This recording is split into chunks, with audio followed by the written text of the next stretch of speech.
Coach, just ask Jeff the same question. Where Maurice Turner, his status sounds like he's going to be possibly available this weekend, and what you saw from Kewan Brown, pretty impressive for his first outing.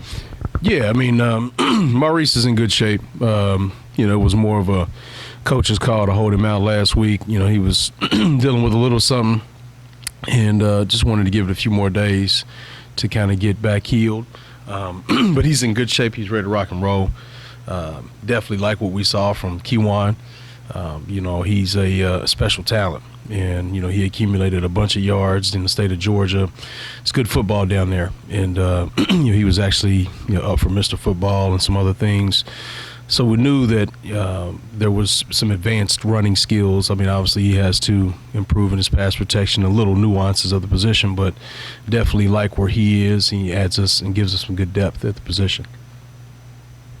Coach, what do you want to see more from Jahar Jordan? We've seen the big plays, pretty well-established guy, but what would you like to see more of from him? Just continue to elevate, continue to find ways to improve, continue to challenge himself to become more of a complete player in all facets, not just running the football. He's done a tremendous job running the football, and I think he takes pride in that. But also, I've challenged him before the season to be a great pass protector, and I think that he's shown vast improvement in that area as well. I think he's doing a good job with his technique.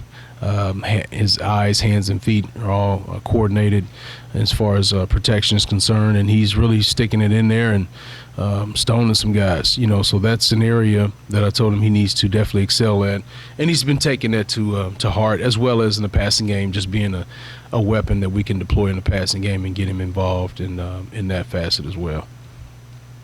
Yeah, Jahar's not the biggest, most imposing guy, but he runs like he doesn't know that, and he'll go between the tackles. He'll take people on. He's a threat to break longer runs. What is it about his makeup that allows him to do that? I think he's a fearless competitor. He respects all of his opponents, but I don't think he fears anyone. I think he embraces those opportunities, those moments. I think he's a guy that's very comfortable in his own skin. He understands who and what he is, his strengths, and maybe some of his deficiencies, but he plays to his strengths. And the best ones I've been around, they understand those components of their game, and they're able to manipulate the defense. They're able to pick and choose holes and moments where they can really accentuate their skill set, the things that they do well. And I think that in those moments he knows he's not a big guy.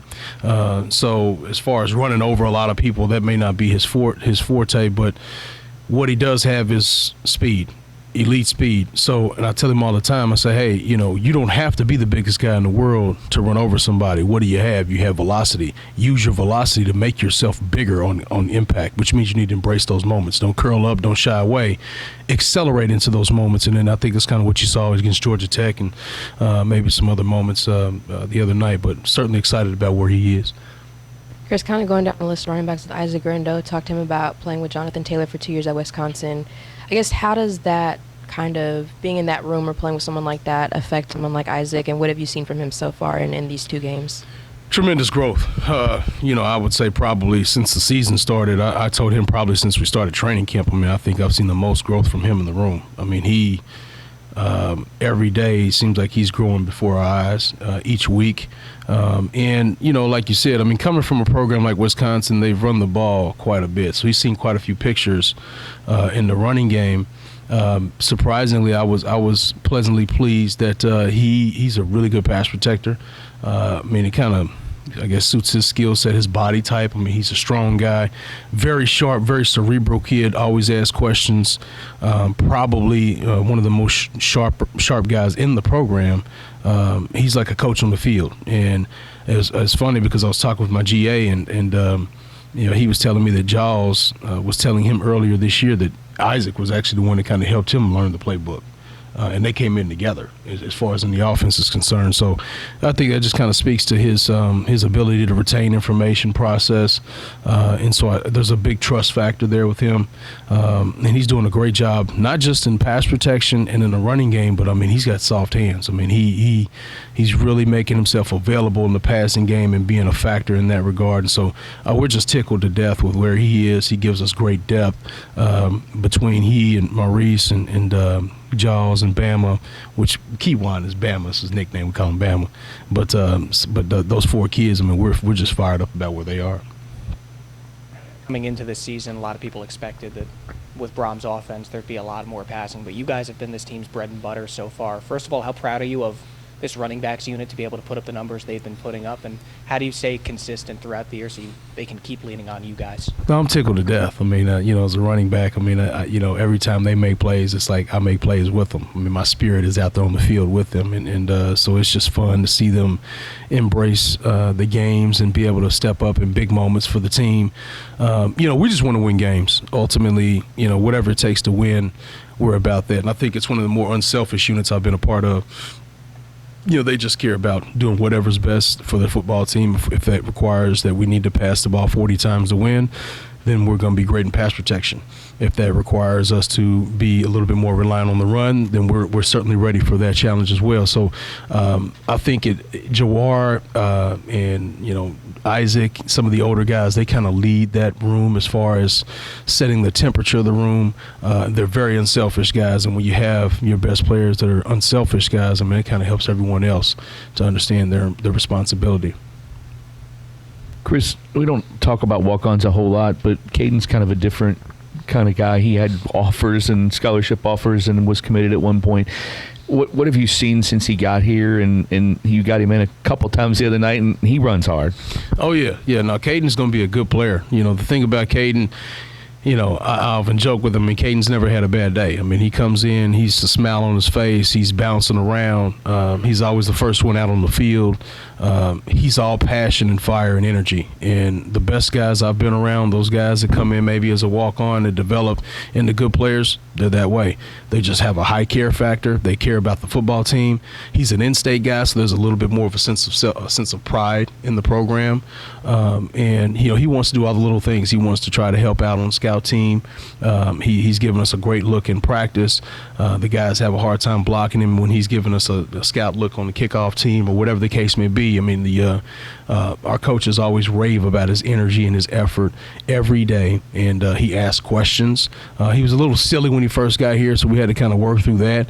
But definitely, I've seen some growth and maturity from him, and since that's happened, he's been asking more questions, watching more video. He's always texting me at night, just asking questions about the game. He'll be fine. He'll be fine. He's got some good players in front of him right now, but I'm excited about where he is and his future. Chris, kind of asked Jeff about this, but curious your perspective on, obviously you guys had some success against Indiana at Purdue. What do you think was the cause, or what did you guys do right to I think it was like 4-1 was the record against Indiana there, and how do you kind of see that translating here in the personnel that you have here? I think it's important to really try to create some matchup issues if we can through motions and shifts and maybe lining some guys up in some different spots. But I mean, I think it just kind of goes back to the play caller. I mean, I think Coach Brom calls a great game. He does a good job of seeing the game, setting plays up, setting play actions up off of runs, keeping the defense honest. And we've run a few trick plays over the years that have been I think successful for us, but I think overall it's just the guys playing hard, executing the calls, and being a little bit unpredictable as far as where we're lining up, where we might be possibly going, as far as where the ball's going, whether it's through the air or on the ground. Just trying to be a little bit unpredictable. But there's a few plays that we feel good about, that we've had success on them, but they're always well coached. Discipline. Tom Allen is a defensive guy, so they take pride on that side of the football, and we understand that. And so we understand we need to be even more sharp and attentive to detail this week, and just like every week, but to make sure that we can do the things necessary to really create some angst and get them off balance defensively. I wonder if you could speak to your philosophy of workload. You've got 3 running backs with between 11 and 17 carries. Do you expect to narrow the rotation as you get into tougher part of the schedule? It depends. I mean, I'm open. I've over the course of my career, I've played one running back the whole season. You rarely see that anymore. I mean, it's a dying breed. I mean, unless you're Derrick Henry and you're 250 pounds, I mean, I don't really see many guys that really can take 250 carries, every season. I think it's more of a committee approach these days. You see it in the NFL. I mean, that's just kind of the way it is now. And in the way we play, I think you have to have an understanding of the personnel you have. It's not just, you can't just be a cookie cutter coach. And I think that Jawar in particular, I feel like I saw him have fresh legs against Georgia Tech in the fourth quarter. And maybe that wasn't the case if he's 45, 60 50 plays in. You know what I mean? There's something to the math of it as well. And then I think that kind of comes with having played the position, me being a smaller guy. I mean, you have to be cognizant of reps and rep count over the course of the season. And I think when you have three good backs, I mean, you can keep them fresh. That's kind of the benefit of having three backs. And so I think that they all three present different challenges for the defense. I've got, some speed and Jaws and Maurice, and I've got some physicality in Isaac and Keywan if we go that direction. So I think it's important to have different types of tools in the toolbox. I don't want to have all wrenches. I need a hammer. I need to have a screwdriver every now and then. So I think it's important to have different types of tools in the toolbox, but also know when those tools need to be utilized, and they need to understand their skill sets and how they fit best with what we do. So definitely I think it's an ever-evolving process. I do. Yeah, Chris, you played against Indiana's defense the last few years. This is the same 4-2-5, but other than Aaron Casey and Noah Pierre, it's a different group of guys, a lot of transfer portal guys. Watching them in the first two games, what have you seen differently about them from maybe last year's defense? Definitely a lot of new faces. For sure. They kind of like we did, they hit the transfer portal and gotten some good players in there along the defensive line. They've gotten a couple guys that are causing some havoc, causing some double team issues and movement. They're moving a little bit more. I think they're playing hard. I mean, you saw how hard they played against Ohio State. They had Ohio State on the ropes for three quarters. That's one thing you can expect from a Tom Allen team is, a tough defensive team. You're going to have to earn it. And the other thing that we're cognizant of is, as just going back and watching the cut-ups, is not a lot of plays. Not a lot of plays. They're holding the ball offensively. And even last year, I want to say, I don't know that we had 60 plays in the game. So that's something that we've got to be prepared for, really take advantage of our opportunities. But we expect pressure. We expect them to play tight coverage and try to move around on us and cause us to communicate some. So we're definitely prepared for everything that I think that we can possibly see from them. Thank you all.